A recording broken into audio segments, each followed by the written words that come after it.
It stems back to my childhood. I used to have a terrible fear of the dark and never wanted to go to sleep. From there, I developed insomnia. With time, the fear disappeared, but the insomnia stayed. It became a problem without a solution up until my early teens. That's when I was introduced to lucid dreaming. My older sister was obsessed with it. She also claimed to be able to dream share, which meant that at night, her and her best friend could fall asleep in their own beds, in their own rooms, separate themselves from their bodies, and meet up in a completely open dream space where creativity was endless. I always thought they were full of it, but the lucid dreaming part fascinated me, so I started teaching myself how to do it. The problem was, it rests on the ability to have consistent sleep hygiene and stable REM, neither of which I had. Since my sleeping patterns were chaotic, I would lay in bed for hours with my eyes closed, focused on my breathing. I'd visualize myself sitting up in bed, then standing, then sliding on my pants and a hoodie, walking to the door, exiting into the hall. I focused on every detail, recreating my room and hallway, then the staircase down, then the first floor, then the entire house. Soon I started adding in my family, peppering them through our home. Small interactions with my mom and dad and my sister Gemma were sprinkled throughout. Then I realized I wasn't visualizing anymore. I was finally asleep, and I was lucid dreaming. While under, I started going outside my house, adding more details around me and the world. My friends and neighbors were built into it. The world expanded, growing on its own, and creating separate systems of events. I had interactions with people I'd created and people who I'd never seen. Full conversations about the weather and sports and life. I filled their words in at first, but they took on lives of their own, fueled by my projections and manifestations of their individual consciousness. Then something strange happened. I started to see people from my dreams, the ones I hadn't created or seen before, out in the real world when I was awake. They were real people with real lives, and they acted the same as they did in my dream world. I was having similar conversations with the same people in both real life and in my dreams. The words spoken weren't exactly the same. Sometimes the content veered off, but whoever I would be speaking to would mirror whatever my projection of their dream self was, to varying degrees. The first few times it happened, I dismissed it as coincidence, then as an extraordinary coincidence. I didn't want to admit that I was losing control of the lucidity of my dreams. The oddities continued. I saw a car accident in one of my dreams. I hadn't created it, it just happened. My sister was killed in the crash. It was horrible and felt all too real. I woke up and cried and begged for her to never ride in a car again. A week later, my cousin was in a car accident that killed the driver. 1 week, I had a dream about my mom going blind. 2 weeks later, doctors found cancer in my grandmother's lungs. Another week, I had a dream about our cat dying. A few days passed, and our neighbor's dog died. And it kept happening like that. I couldn't tell if I was causing these warped events or simply witnessing them as they rippled outwards in chaotic ways. Because they weren't the same, I couldn't predict who or where they would happen next. I'd only have a vague direction, a hazy hint. The line between my consciousness and subconsciousness was blurring. I made the decision to stop lucid dreaming. I decided to go in one last time and create as much joy and love as possible, to project all the good I hope to see in the world finally come to fruition. But when the dream started and I sat up in bed, I felt a strange tingling across my body. An electrical frequency needled across my skin like a static shock blanket. All my hair stood up on the ends of ice-cold goosebumps.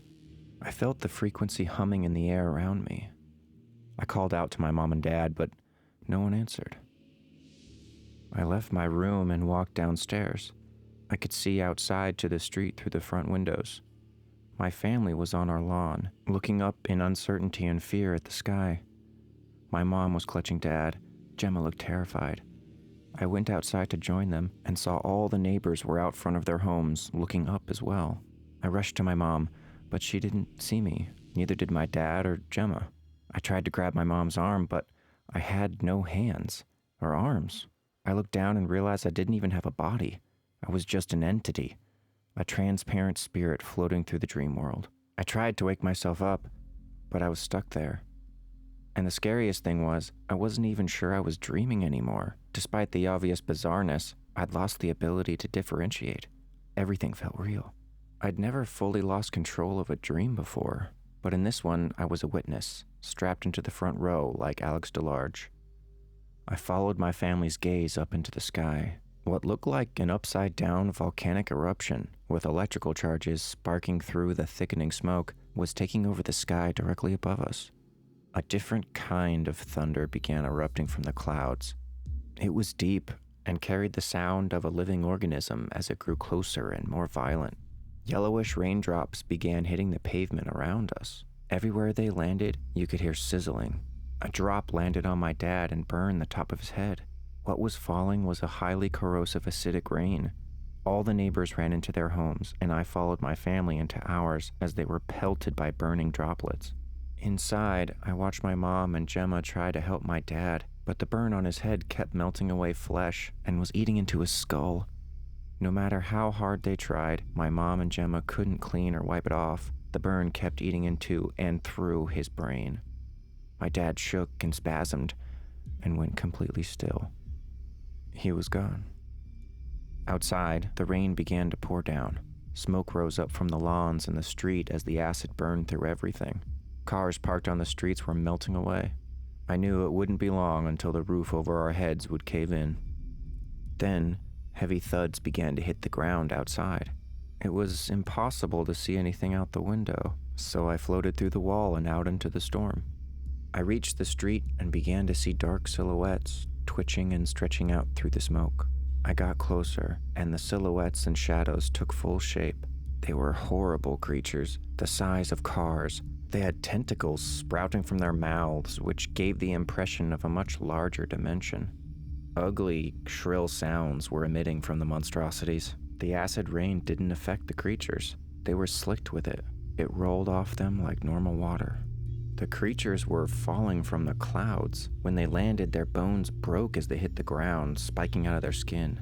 I watched as the skin quickly healed around the sharp edges of the bones, using some advanced regenerative ability. If the fall had hurt any of their internal organs, it didn't show, because seconds after their skin healed, the creatures were up and at full sprint in different directions, toward different houses. They had such immediate intent. It was obvious they had a robust sensory receptor that locked onto any nearby humans and fueled a powerful prey drive. I saw one of them run towards my house, and I quickly followed it. The beast exploded through the front windows, trashing the empty living room. The creature tore into the floor and pulled it apart. It found my parents and Gemma hiding in the basement. I couldn't stop it. I couldn't do anything but watch. The hideous creature spread its tentacles, revealing rows of jagged, scalpel-sharp teeth, and devoured my family. Then the monster ran off to consume more people. I didn't know what to do. For an hour, I floated through the growing wasteland. I watched houses, buildings, and forests burn down to nothing from the acid rain as the creatures ripped through basements, seeking out any survivors. There was no stopping them. In the distance, I heard a loud rumble, like an impossibly large explosion. Then another, and another. The fourth one brought my attention to the right, where I saw a row of military planes miles away flying in the opposite direction of an intensely growing mushroom cloud. Massive, fiery shockwaves were obliterating everything they touched, including the creatures. I realized the government was nuking the entire area. From every direction, I was surrounded by the explosions rushing in. As they reached me, I thought I was going to die. I thought that was it. Despite the insanity of what was happening, I thought it was all real. Then the explosive inferno hit me, and I woke up in bed. I knew I was awake and actually in my bed because I had pissed myself and sweat through the sheets. I'd never been so happy to wake up. I told myself I'd never sleep again, and if I did, I'd never dream again. But the thing is, since I woke up, I've been getting these strange feelings. Like electrical currents riding up and down my skin like a static shock blanket, causing all my hair to stand up on the ends of ice-cold goosebumps.